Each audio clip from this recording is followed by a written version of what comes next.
Usually, towards the end of the semester, students will be assigned a persuasive speech. Unlike their informative speeches, which are speeches of description and explanation, persuasive speeches are designed to move an audience toward a particular belief, opinion, or even move them to action.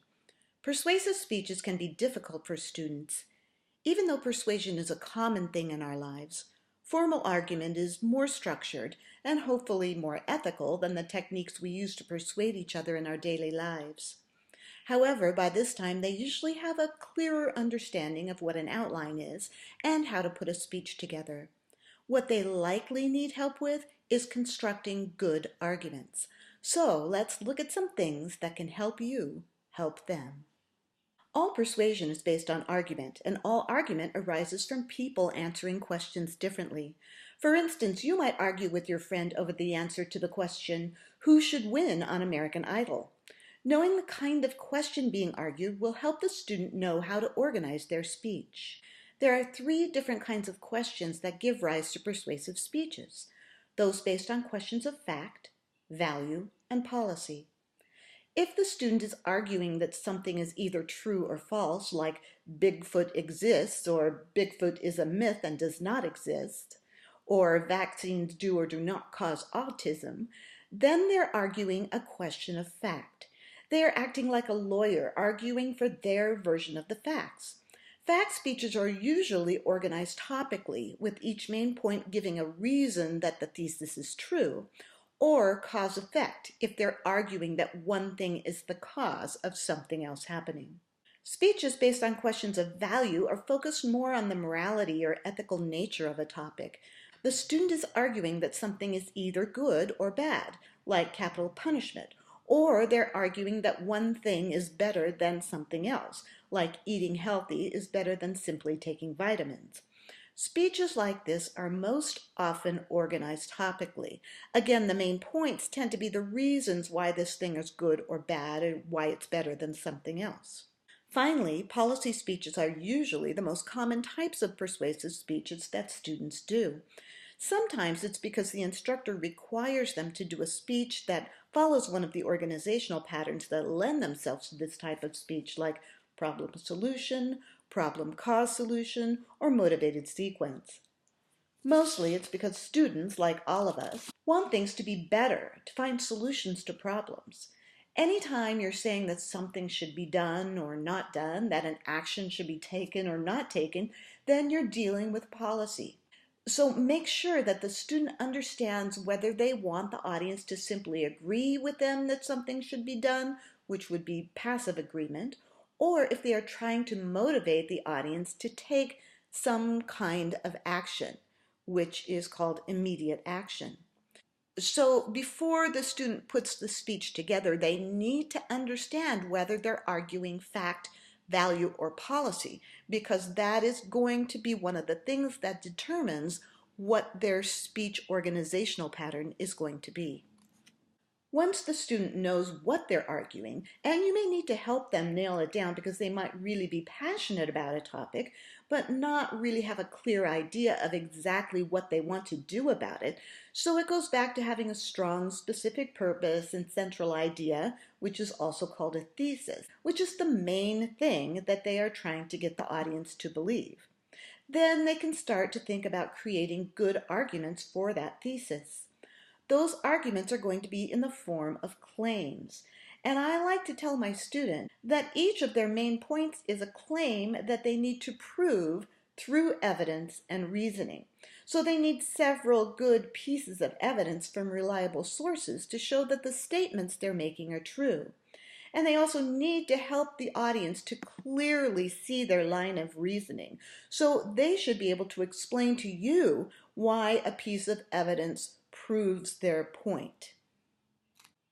Even though he lived almost 25 centuries ago, Aristotle's modes of persuasion are still relevant to us today and are still at the heart of most Com 101 textbooks. So it's a good thing for you to know what they are and how to make sure the student is using them effectively in his or her speech. Ethos is speaker credibility. A credible speaker is one who is perceived by the audience to be knowledgeable, trustworthy, and to whom they can relate positively.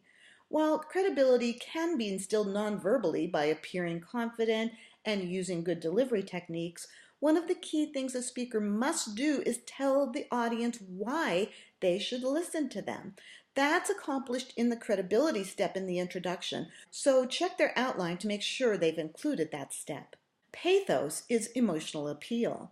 A speech without any emotion isn't persuasive because humans are far more persuaded by emotion than by logic.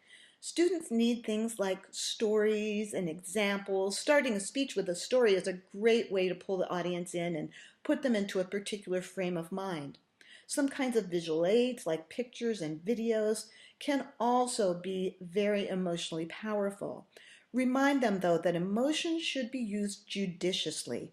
Too much can actually backfire. They need enough of the right kind of emotional evidence to help solidify their point.